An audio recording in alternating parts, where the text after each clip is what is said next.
Hello, my name is Miss Pritchard. I am one of the assistant heads at Beaconsfield High School. This is a recording aimed at parents to introduce you to some of the ideas that students at Becky High are being taught on a fortnightly basis in their study skills lessons in Year 10 and 11.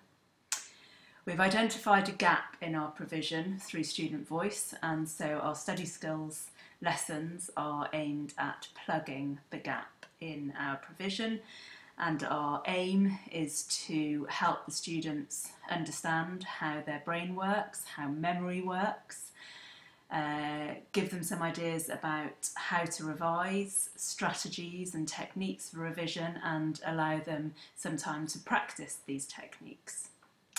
We've started the term with a series of lessons, 3 lessons in Year 10 and 2 lessons in Year 11, introducing the students to how their brain works and how memory works. And really that's the focus of this video today. So as I say, the students have been introduced to parts of their brain and in particular thinking about the part of the brain that is responsible for memory and how our memories work. The frontal lobe is really important, and in particular the hippocampus is really important when we're talking and thinking about memory and learning. I've selected slides from the class PowerPoints for this video clip. The class PowerPoint will be sent to the students, and I will also provide a link to the PowerPoint along with this video clip. So memory can be likened to a muscle. Use it lots to build it. Think of it as a use it or lose it situation. If you don't use your memory, build solid connections between the cells, you won't be able to retrieve, to find information that you thought you'd learned. I have spoken to the students about this analogy. Imagine that you have buried treasure in this field. You want to return to check it, and an hour later you can still clearly see the trampled vegetation leading to the treasure. You go back the next day perhaps and see the trampled vegetation is beginning to stand upright again. The path is there, but it's not as clear. A week later, the vegetation stands tall and you can't find your treasure. The treasure is still there, you just can't navigate your way back to it. The path has disappeared, the treasure has not. If we liken the treasure to stored information, physics equations, geography processes, historical events, whatever the subject is, students need to understand that first of all we need to put the treasure in the field. That is all about encoding the information. In lessons, students need to be concentrated.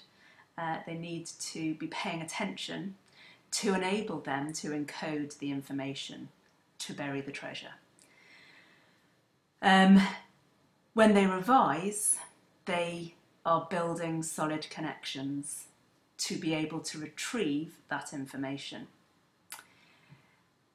If they don't repeatedly retrieve and recall the information, the connections aren't clear, the pathways back to that piece of information are not solid.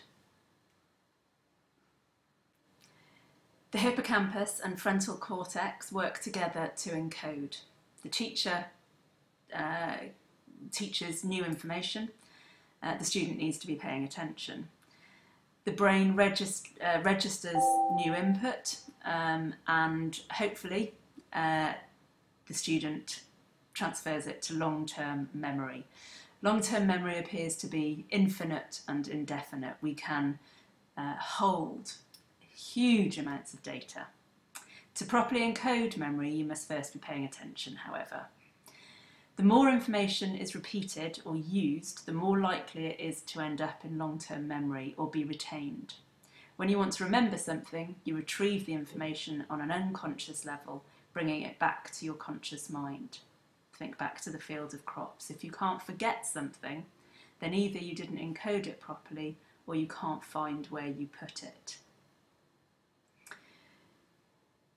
This year, we are encouraging the students to practice retrieval, and part of this is remarkable learning, 5-minute reflection every night.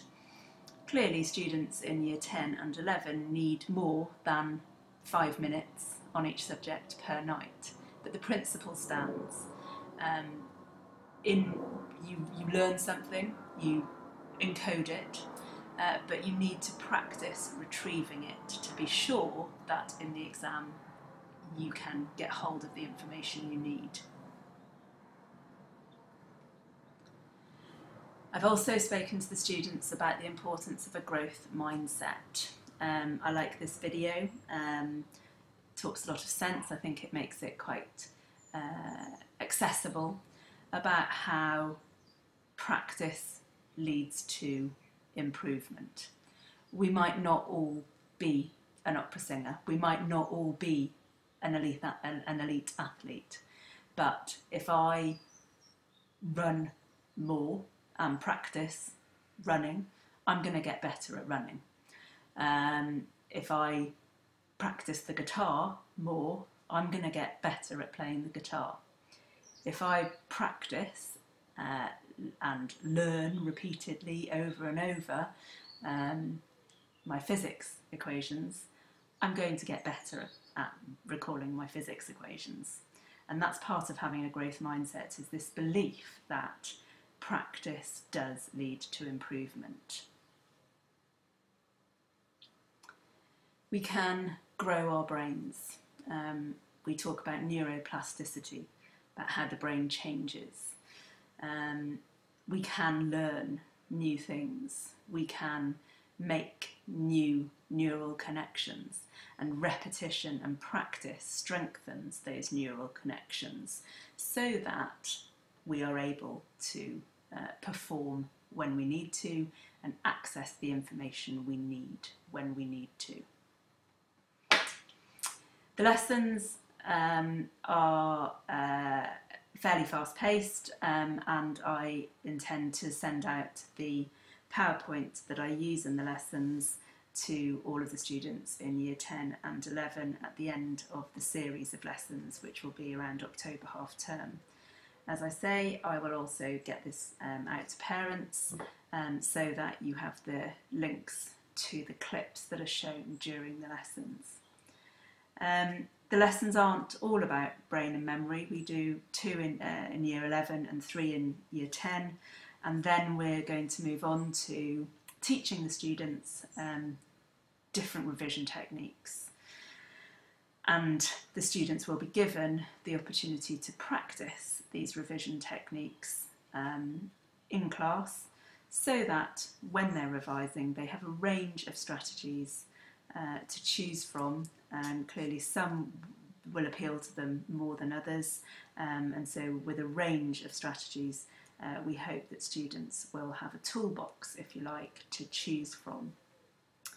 The overarching message here from this clip is that practice, revision, paying attention in class is all so important to enable your student to be able to recall vital information at the vital time, i.e. in an exam situation. We also will cover in the study skills lesson topics like procrastination, designing an exam timetable, the importance of sleep, of looking after yourself, and of stress management. But I think that part of coping with exam stress is having a clear plan, is feeling in control, and that comes through preparation. If you have ideas about how to revise, you understand the science behind a little bit of how revision, or why revision is important. You begin in plenty of time, you have a plan that you are going to stick to. I think that goes some way to relieving the stress. You feel more in control of the situation that you are facing, and hopefully that alleviates the stress as well. I will post further videos talking more about each individual revision strategy as and when they are being taught. Thank you.